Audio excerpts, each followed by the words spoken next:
Suppose you have to find a cup of hot chocolate with your eyes closed. You do not know the location of the cup. I tell you that the cup is a meter away from you. Would you be able to find it? It will take you many tries as you do not know the direction of the cup. You may end up swinging your arms trying to locate it, knocking it over as a result. The information I provided you is the distance between you and the cup.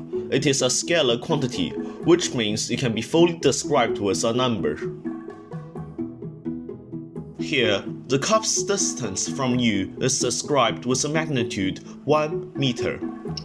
Things like brightness, temperature, and time are all scalars. As you may have noticed, in this situation, only knowing the distance is not enough. The hot chocolate may be located on any points along the circumference of this circle. To pinpoint its exact location, we also need to know something else.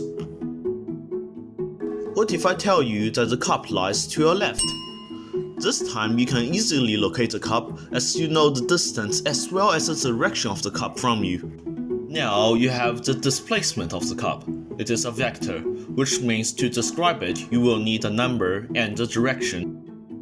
Here, the cup's displacement is described with a magnitude 1 meter and the direction to your left. Things like momentum, force, and acceleration are all vectors.